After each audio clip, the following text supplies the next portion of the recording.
Descomplicando com a LMR. O INSS complica e nós, aqui da LMR, vamos descomplicar este assunto que vocês têm tanto medo. Então, se você tá aí com uma situação complicada no INSS, já manda esse canal para todo mundo, porque a gente vai descomplicar o INSS para você. E qual que é o assunto mais importante que tá rolando em 2024? Como se aposentar bem em 2024. E é o que a gente vai falar hoje aqui nesse vídeo no canal. Duas regras de aposentadoria mudaram radicalmente em 2024.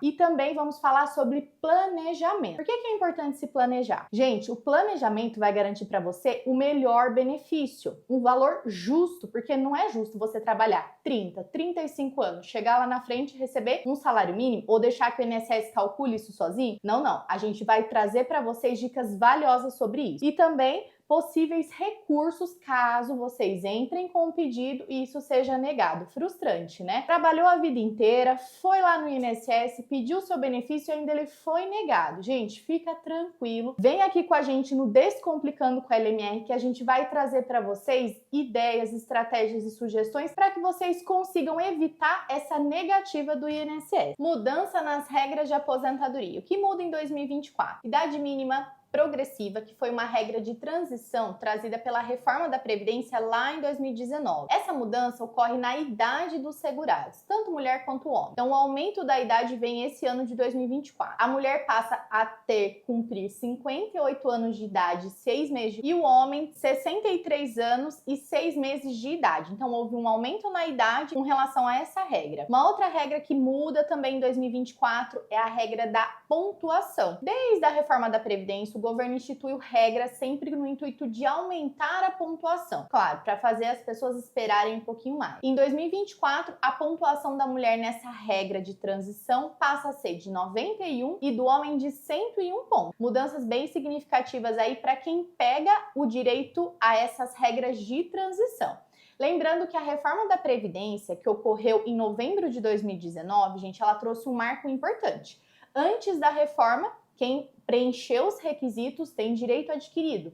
Da reforma da Previdência para frente, a gente tem as regras de transição e as aposentadorias aí com as regras permanentes, tá? Essas duas regras que mudou definitivo para 2024 estão dentro das regras de transição. Então, por isso que é muito importante aí você acompanhar esse conteúdo e enviar para quem está em vias de aposentadoria, porque essas mudanças já estão valendo para esse ano de 2024. Com relação às mudanças, o que a gente tem que entender é o seguinte: antes da reforma, se aposentava a mulher com 30 anos e o homem com 35 anos. Nós tivemos um pedágio de 50%, que é a regra de transição de 50%, aonde o segurado, na contagem de tempo dele, teria que faltar 2 anos para ter direito a essa aposentadoria. Essa regra, com o passar do tempo, ela vai ficando mais distante. E vai ficando mais distante também das pessoas adquirir essa regra. Agora, o que a gente está focando? Nessas mudanças da regra de transição, de idade, de pontuação. Então, é muito importante, quando a gente vai falar de aposentadoria pós-reforma, o que é mais importante que vocês entendam? Precisa fazer planejamento previdenciário. Porque hoje ainda temos 8 regras de transição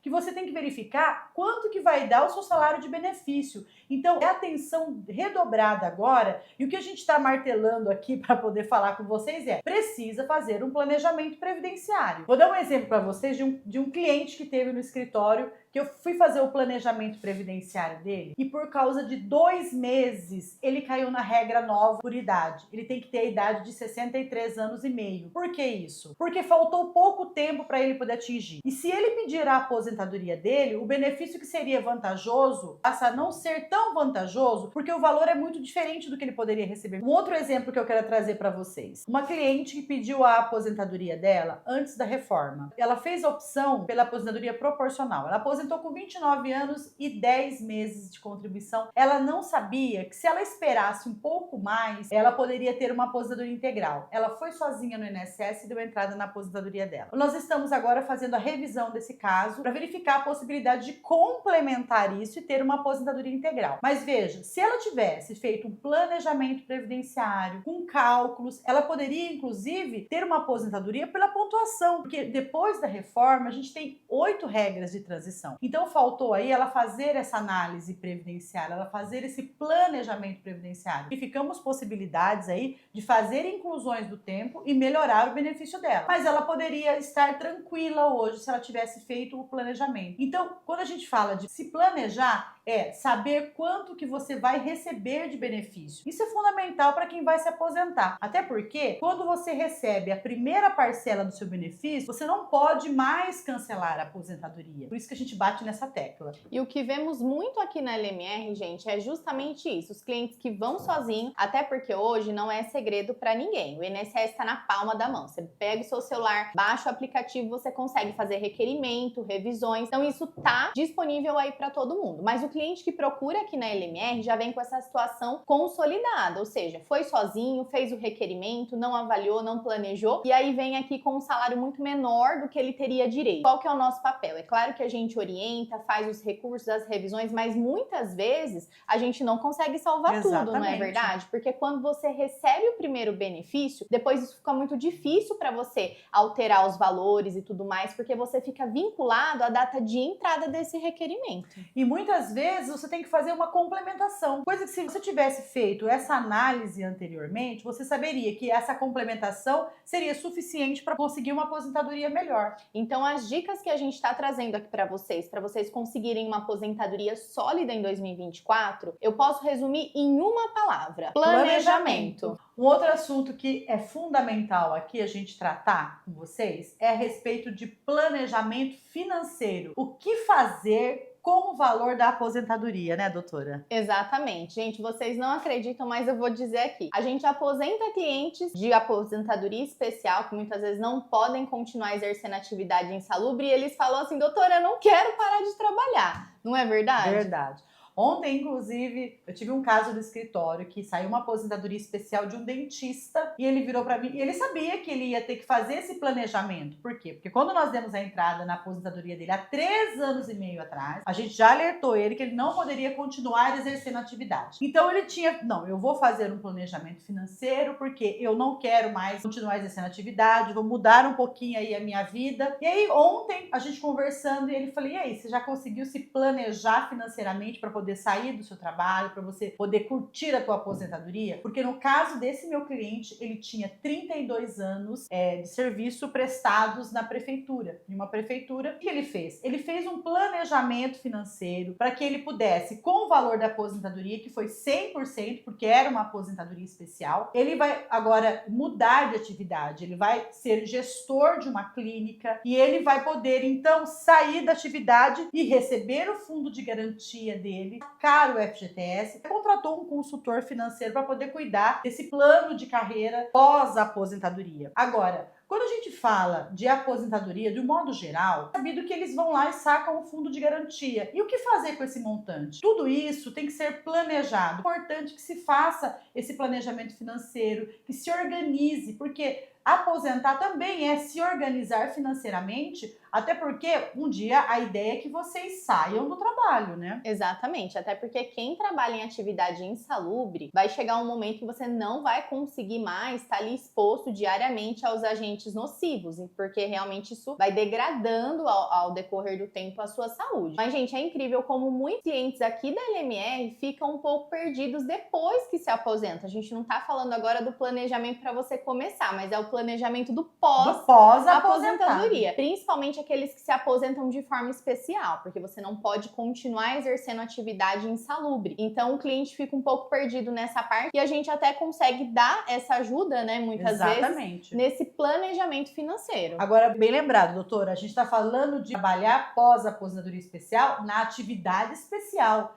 Mas isso não quer dizer que você não possa voltar ao mercado de trabalho. Aliás, deve voltar no mercado de trabalho. Deve voltar, né? Até porque a gente também tem que ter uma qualidade de vida e o trabalho, ele ajuda muito nessa parte. A gente ficar em casa não é muito bom, né? Dependendo aí quem trabalhou a vida toda não consegue se acostumar. Mas você pode, você que é aposentado ou que pretende se aposentar na aposentadoria especial pura, você pode trabalhar, mas você não pode exercer atividade insalubre que ensejou essa aposentadoria. Então isso é uma regra já aplicada complicada e a gente trabalha com muitos clientes nessa situação, que quando chega o momento de ir lá receber e precisa se desligar, eles falam, não sei se era isso que eu estava esperando.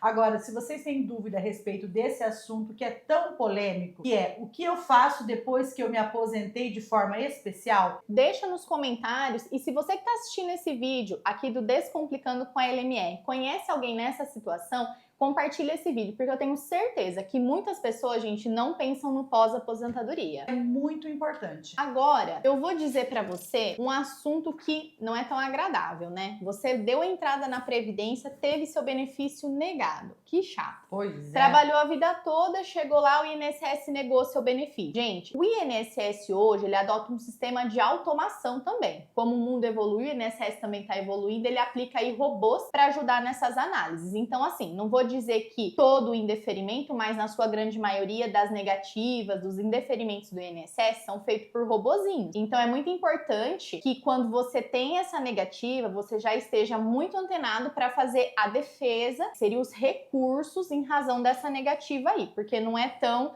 distante o INSS negar um pedido de benefício. Muitas vezes a gente recebe clientes aqui que deram a entrada sozinho, tiveram o benefício negado e falam, mas eu juntei a documentação, e às vezes não juntou a documentação correta. Primeira coisa, como o INSS ele é digital, a documentação tem que ser legível, tem que ter a ordem lá dos documentos de identidade, comprovante de endereço atualizado, a carteira de trabalho, se não for a digital, se for a carteira física, ela tem que estar bem escaneada, legível a documentação, porque o INSS ele não vai ter o trabalho de ficar desvendando o que ele não entende. E outro ponto muito importante, quando você vai fazer o seu pedido de aposentadoria, quem já teve a experiência de no sistema do INSS fazer um novo requerimento, já viu lá que o robozinho pergunta: trabalhou em tempo especial, possui CTC, e faz várias perguntinhas para você colocar sim não. Às vezes uma resposta daquela errado já é um gatilho para o INSS negar. Exatamente. Então, é importante ficar atento também na comunicação que o INSS faz desse indeferimento e o prazo para fazer o recurso, né, doutora? Exatamente, gente. O prazo de recorrer das decisões do INSS é de 30 dias, não mais que isso. Então, fiquem atentos porque passa rápido e muitas vezes as pessoas fazem um requerimento e esquecem. Às vezes não vê nem que foi indeferido. Mas olha, se esse é o seu caso de ter o benefício indeferido e ter certeza que juntou toda a documentação correta e não saber por que foi indeferido, a nossa orientação aqui é que procure um advogado previdenciarista para poder fazer o recurso de forma correta, porque a partir do momento que há o indeferimento das aposentadorias, de qualquer outro benefício, precisa ter argumentos técnicos para que esse recurso possa subir para a junta de recurso e, se for o caso, para o conselho. O INSS ele tem uma estrutura, onde tem como base as agências, que é o INSS, e em segunda instância a junta de recurso e depois o conselho. Quando tem um indeferimento que precisa fazer o recurso, precisa de argumentos sólidos para fazer esses recursos. Então, nesses casos, a nossa orientação, né, doutora, é que procure ajuda, procure um advogado especialista em direito previdenciário para que vocês não tenham surpresas lá na frente. Até porque, gente, financeiramente isso impacta. Quando você faz um pedido de benefício na Previdência, aquela data que você fez o pedido de benefício, que é o que a gente chama aí de data de entrada, né? Essa data, ela fica vinculada a esse requerimento. Então, lá na frente, quando você for receber esse benefício, você vai receber todo o retroativo desde essa data. Então, já pensou você perder um prazo? É a mesma coisa que você perder dinheiro também. Perder um prazo e mais, juntar documento que nem deve ser juntado, né, doutora? Exatamente, porque isso até pode prejudicar você. Então, já pensou você fazer um requerimento achando que vai resolver tudo, junta alguma coisa aí equivocada e acaba até prejudicando. Então, gente, muito cuidado com isso e aproveita que a gente está tratando aqui sobre isso e deixa aqui nos comentários, compartilha esse vídeo com alguém que você possa ajudar, porque muitas pessoas não sabem disso. E tem dúvida a respeito de indeferimento de benefícios? Pode perguntar aqui que se a gente puder, a gente responde. Gente, então vocês viram quantas possibilidades vocês já têm aí, quantas dicas para vocês começarem o ano de 2024 aposentados, ou pelo menos planejando a sua aposentadoria. O Descomplicando com a LMR vai te ajudar com esse assunto e com outros também. Então, se você tá gostando desse conteúdo, tá gostando do nosso vídeo, conhece alguém que precisa saber disso, gente, já compartilha, porque a gente vai ter mais conteúdos aí para vocês. E curte também esse vídeo, se inscreve no nosso canal, porque a gente vai conseguir descomplicar muita coisa aí do INSS para vocês. Manda um likezinho pra gente aí e Descomplicando com a LMR. Até o próximo vídeo.